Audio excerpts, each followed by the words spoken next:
का जीवन एक एक पल से बना है। अब हमारा दायित्व है कि इन समस्त पलों को एकत्र करके हम कोई क्रियात्मक स्वरूप दे दें। दरअसल हमारी जिंदगी, हमारा जीवन, हमारा संपूर्ण आयाम परमात्मा ने नियत करके रखा है। इतने ही समय में हमें हमारे जीवन को या तो हम उपयोग कर सकते हैं या दुरुपयोग कर सकते हैं। राम भी बन सकते हैं, रावण भी बन सकते हैं। राम और रावण दोनों यशस्वी व्यक्ति हुए, लेकिन एक नकारात्मक व्यक्तित्व हो गया, एक सकारात्मक व्यक्तित्व हो गया। क्योंकि कर्म तो करता ही है लोग। कुछ लोग काम करके सक्रिय बनते हैं और कुछ लोग बैठकर भी, बैठना भी एक काम ही है, कुछ लोग बैठकर ही अपने जीवन को व्यतीत कर देते हैं। इसलिए हमारा दायित्व तो बनता है कि हमारे जीवन में जो पल है, एक एक क्षण है, उन समस्त क्षणों को एकत्र करें और उसे क्रियात्मक बनाएं। कहते हैं, विज्ञान कहता है कि प्रत्येक व्यक्ति का जीवन डेनामाइट है।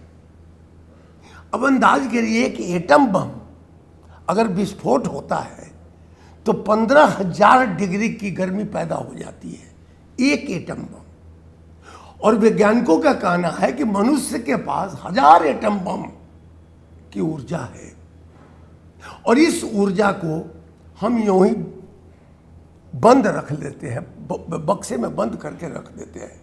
कोई भी बड़ा से बड़ा एटम बम हो, अगर विस्फोट नहीं किया जाए तो वो तो बेकार पड़ा हुआ है, ढेला है एक। उसी प्रकार मनुष्य अपने जीवन को अगर चाहे तो एक एक पल को क्रियात्मक बना कर वह यशस्वी बन सकता है, कीर्ति स्तंभ बन सकता है, कीर्तिमान स्थापित कर सकता है। लेकिन स्थिति यह है कि वह करे तो कैसे। कुछ लोगों को शिवाजी के तरह जो व्यक्तित्व होते हैं, माता जीजाबाई का समर्थन चाहिए, चाणक्य को चंद्रगुप्त को चाणक्य का समर्थन चाहिए, गुरु द्रोणाचार्य का समर्थन अर्जुन को मिलना चाहिए, कृष्ण को का समर्थन मिलना चाहिए।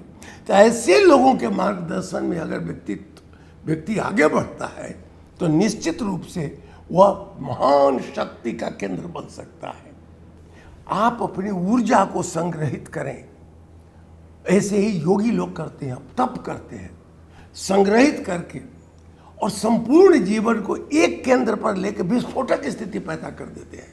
विस्फोट होता है। आइंस्टाइन ने किया, रविन्द्रनाथ टैगोर ने किया, भाभा ने किया, हमारे देश के अनेक वैज्ञानिकों ने किया, अब्दुल कलाम साहब ने किया, सब लोगों ने किया।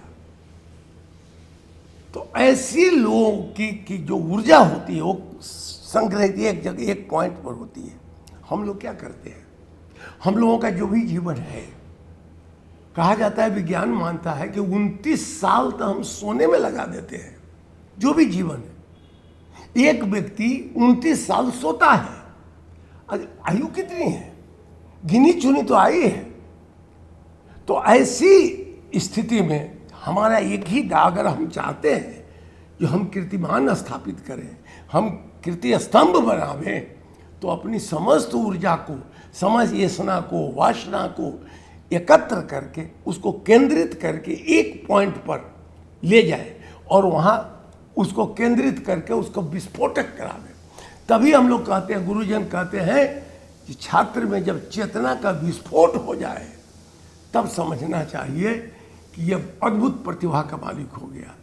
मनुष्य यही चीज है कि अपनी ऊर्जा को केंद्रित नहीं कर पाता। हमको अभी से प्रयास करना है, छात्रों को, बच्चों को, बच्चियों को, प्रत्येक व्यक्ति को चाहिए कि समस्त बिखरी हुई ऊर्जाओं को केंद्रित करके ऐसा विस्फोट करावे कि वह कीर्ति स्तंभ बन जाए, वह संसार में पूज्य बन जाए, वह इतिहास पुरुष बन जाए।